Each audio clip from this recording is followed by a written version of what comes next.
तर तो जो एक्सपिरियन्स आहे तो शब्दात नाही म्हणता येणार.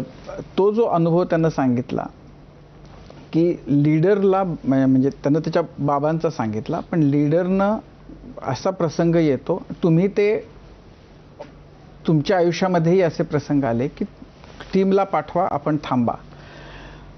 तर ही जी भावना असते, ह्यातलं जे सॅक्रिफाईस आणि हे तुम्ही अनुभवलंय अनेकदा. आहे ना, काय की ज्यावेळेस लीडर म्हणून आपण एखाद्या मोहिमेत सहभागी होतो त्यावेळेस एक वेगळी जबाबदारी असते. म्हणजे 2012चं मी ते सांगितलं, 12ला मी भारतातली सर्वात मोठी मोहिमेचं नेतृत्व केलं. 13 जण होतो आम्ही, बऱ्याच गोष्टी काढल्या. माझ्या टीममधले जे आघाडीचे गिर्यारोहक होते, म्हणजे आपण म्हणतो ना की कधी सचिन, विराट आधी 2 रन काढून आऊट झाले, तसं झालं होतं. ज्यांच्यावर भरोसा होता, भूषण हरसे आहे, गणेश मोरे तर त्याला मी अजूनही गिरीप्रेमीचा शेर्पा असंच म्हणतो की इतकं चांगलं त्याचं अकॉमोडेशन शेवटच्या टप्प्यात पण असतं. तो आनंदमाई ह्यांना काही ना काही कारणामुळं खाली लागलं. भूषणच्या डोक्यात दगड पडला, कॅम्प 3 वरून खाली आला. गणेश आणि आनंद बाल्कनी बसून खाली आले, ऑक्सिजनचा मास्क बिघडला, त्यामुळं प्राण वाचवणं महत्त्वाचं होतं. आणि मग आल्यानंतर मला ते रुखरुख राहिले, यांचं झालं पाहिजे. आणि तो ध्यास घेऊन आम्ही परत एकदा 13मध्ये मोहीम घेतली. आता 13मध्ये मोहीम घेऊन गेल्यानंतर आम्ही सगळे, त्यावर्षी मी ठरवलं मी पण जायचं एव्हरेस्टला. आम्ही 4 जण एव्हरेस्टसाठी, आणि एव्हरेस्टच्या शेजारी लोत्से म्हणून तिथं आशिष माने त्याचा सहभाग होता. आम्ही जो विंडो घेतली होती त्या विंडोच्या 2 दिवस आधी अचानक बे ऑफ बेंगॉलमध्ये एक चक्रीवादळ तयार झालं आणि त्याचा परिणाम एव्हरेस्टवरती आला. आणि आम्ही साऊथ कोलला जेव्हा पोहोचलो त्यावेळेस इतकं प्रचंड वारं सुरू झालं की साऊथ कोलला आम्ही पोहोचल्यानंतर साधारणतः संध्याकाळी 7 वाजता 8 वाजता शेवटच्या टप्प्यातलं क्लाइम्बिंग सुरू होतं. म्हणजे शेवटचं समिट पोहोच, रात्रभर चढायचं आणि सकाळी शिखर माथ्यावर पोहोचून खाली यायचं, असं सगळं प्लॅनिंग असतं. पण रात्री 10 वाजेपर्यंत आम्हाला तंबूही लावता येत नव्हतं, इतकं वारं होतं. तंबू लागले कसे तरी आम्ही टेंटमध्ये, 3 वेगवेगळ्या टेंटमध्ये होतो आम्ही, आमचे शेर्पा बरोबर होते. आणि त्यावेळेस आमचे शेर्पा एकमेकात बोलायला लागले. मला थोडं नेपाळमधलं ती भाषा समजते आणि माझ्या कानावर आलं ते, त्यांनी मला अजून प्रेशर वाढलं माझं.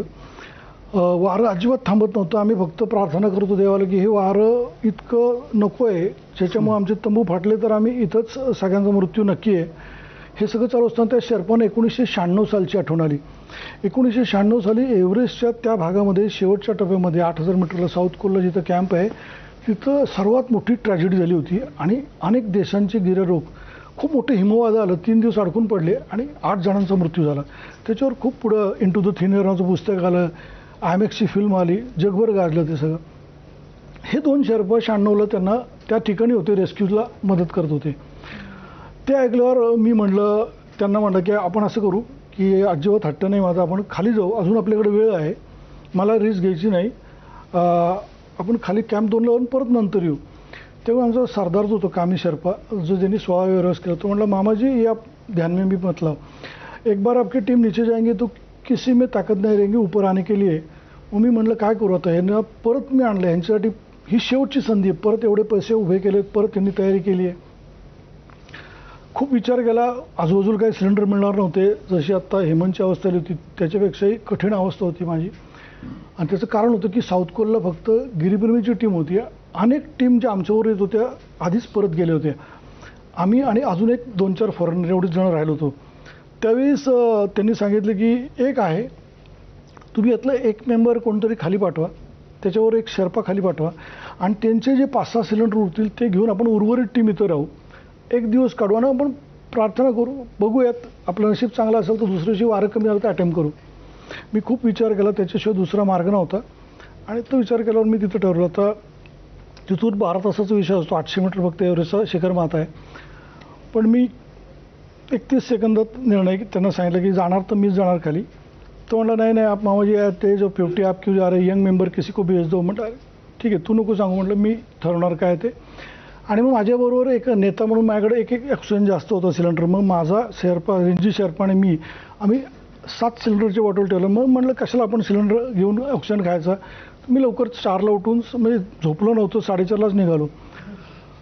सकाळी मी पाटे 4:30ला जेव्हा सगळ्यांच्या टेंटपाशी आलो आणि त्यांना सांगितलं मी जातो, भूषण, गणेश त्यांनी डोळ्यात पाणी काढलं, म्हणजे नाही मामा जायचं नाही, आपण काहीतरी करू. म्हटलं काहीतरी करण्यासारखं काही नाही, मी खाली गेलं की बोलतो.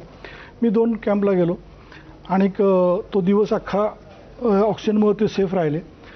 आमच्या सगळ्यांच्या सुदैवाने त्या दिवशी वाऱ्याचा वेग थोडा कमी झाला आणि त्या दिवशी 16 तारखेला क्लाइम्बिंग सुरू होऊन 17 मे 2013ला हे सगळेजण शिखर माथ्यावर पोहोचले. आता त्याच्यानंतर ठीक आहे, लोक काय म्हणाले नाही तू त्याग केला नाही केला, मग मी खरं सांगतो म्हणजे आजही माझी ती भावना आहे.